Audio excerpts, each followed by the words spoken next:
Hey there, finance enthusiasts! Welcome to my YouTube channel where we discuss everything about finance you won't find in a textbook. Today we'll be talking about a word that sends shivers down the spines of investors and non-investors alike: recession. Before we get into the video properly, subscribe and turn on the notification bell to catch up on our latest videos on finance. So, what is a recession? Simply put, a recession is a period of economic decline characterized by a decrease in GDP, gross domestic product, rising unemployment rates, and a general slowdown in economic activity.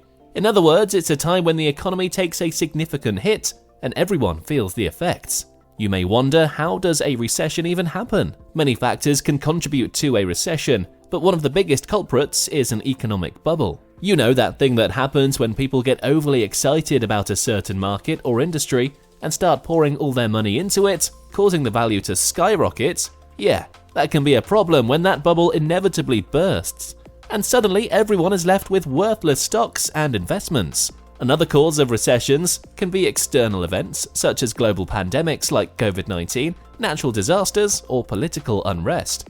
These things can disrupt supply chains, cause businesses to shut down, and generally make it harder for people to spend money, sending the economy into a tailspin. But you might ask yourself, why should I care about a recession if I'm not an investor? Well, my friend, a recession can affect everyone, whether you're an investor or not. When the economy is in a downturn, companies may start laying off employees or freezing hiring, which can lead to higher unemployment rates.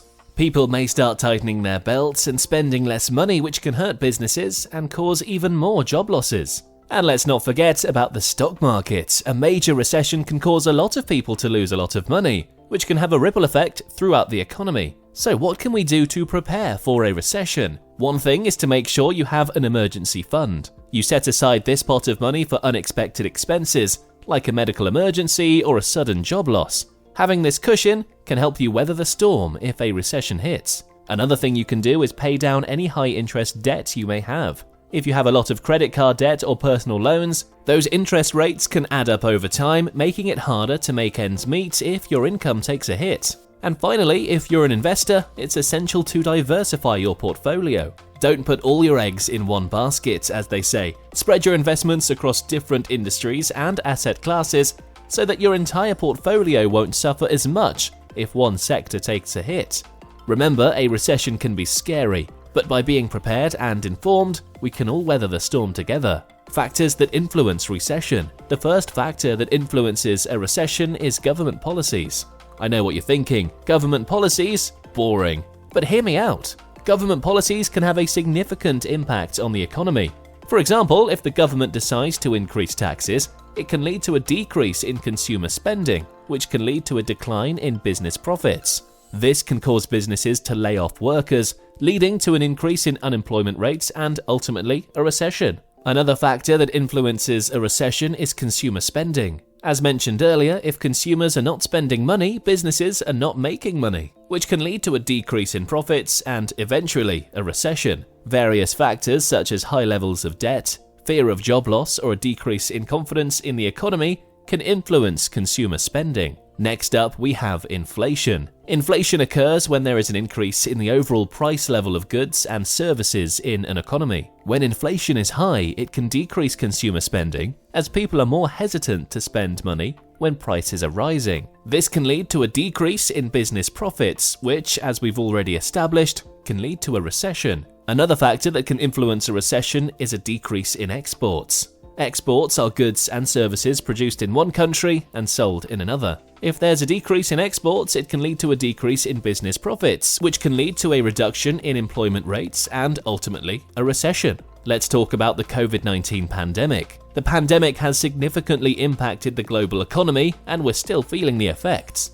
The pandemic led to decreased consumer spending as people were more hesitant to go out and spend money. It also led to a decrease in exports and a decrease in business profits. The pandemic also led to job losses, further contributing to the recession. So those are the main factors that can influence a recession. I know we talked about a lot of serious stuff, but let's take a breather and talk about something fun. Did you guys hear about when a bank robber got stuck in the air vent? Yeah, that happened. He tried to escape after robbing a bank by crawling through the air vent, but he got stuck halfway. Can you imagine? the police had to come and rescue him. Okay, back to the serious stuff. Let's talk about how we can prevent a recession. One way is through fiscal policy. Fiscal policy involves using government spending and taxation to influence the economy. For example, the government can increase spending during a recession to stimulate the economy. Another way to prevent a recession is through monetary policy. Monetary policy involves using interest rates and other monetary tools to influence the economy. For instance, the Federal Reserve can lower interest rates to encourage consumer spending and business investment. What happens during a recession? Again, a recession is a period of economic decline characterized by a decrease in the gross domestic product, GDP, for 2 consecutive quarters. This means that businesses are producing less, people are spending less, and the economy as a whole is slowing down. But what does that look like in real life? Let's start with the job market. Companies may start laying off workers or freezing hiring processes during a recession. This can lead to an increase in unemployment rates as people struggle to find work. But it's not just about losing your job, but also about the ripple effect that can happen throughout the economy. As people start to lose their jobs, they may have to cut back on their spending, which can cause businesses to suffer. This can lead to even more layoffs and a cycle of economic decline. Speaking of businesses, let's talk about the stock market. During a recession, the stock market can take a major hit. As investors become more nervous about the state of the economy, they may start selling off their stocks, causing prices to plummet. This can lead to a decrease in wealth for many people as their retirement accounts and investments take a hit. Did you know that some of the biggest companies in the world were founded during a recession? That's right, companies like Uber, Airbnb, and Slack started during economic downturns. Why? During a recession, there may be less competition and more opportunities to disrupt existing industries. Plus, starting a business during a recession can help you build resilience and prepare for future economic downturns. But enough about the big players, let's talk about you. How can you personally thrive during a recession? One strategy is to focus on personal development. Use this time to learn new skills or pursue a passion project. By investing in yourself, you'll be in a better position to succeed when the economy starts to recover. Another tip is to look for alternative sources of income. This could mean starting a side hustle or taking on freelance work. By diversifying your income streams, you'll be less vulnerable to the ups and downs of the job market. Now, let's switch gears and discuss the government's role in a recession. During a recession, the government may take steps to stimulate the economy.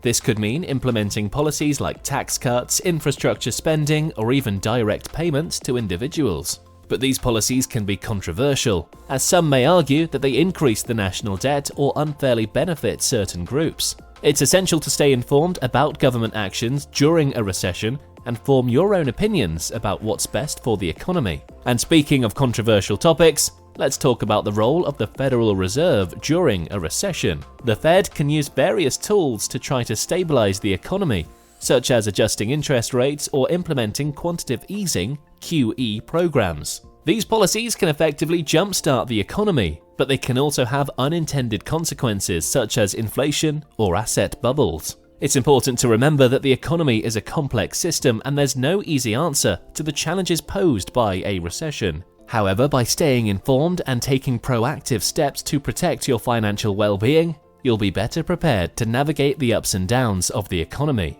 What happened during the last recession? The last recession was a pretty wild ride for a lot of people, and it's important to know what happened so we can try to avoid it happening again. The last recession in the United States started in December 2007 and ended in June 2009. It lasted about 18 months. Many factors caused it, but one of the big ones was the housing market crash. Many people were buying houses they couldn't afford, and banks were giving out loans to people who couldn't pay them back.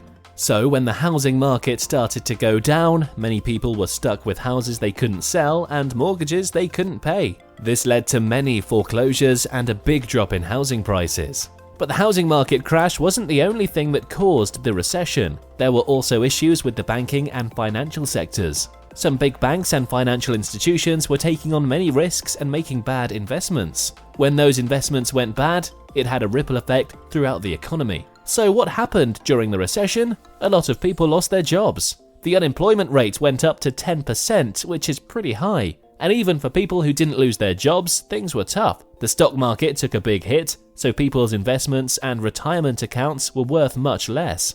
But it wasn't all bad news. The government took many steps to try to help the economy recover. They lowered interest rates to make it easier for people to borrow money and stimulate the economy. They also passed a big stimulus bill that provided a lot of funding for infrastructure projects and other programs meant to create jobs. And eventually, things did start to get better. The economy started to grow again and the unemployment rate went down. It took a while, but by 2013 things were looking much better than they had during the worst recession. So what can we learn from the last recession? Well, for one thing, it's important to be careful with your money. Don't take on more debt than you can handle. Be careful with your investments. It's also important to pay attention to what's happening in the economy and the markets. Even if you're not a finance expert, it's good to have a general understanding of what's going on. In the meantime, we want to know what you think. Have you had experience with a recession? Let us know in the comments below, and as always, thank you for watching. Hit the subscribe button and turn on the notification bell for our latest updates on finance.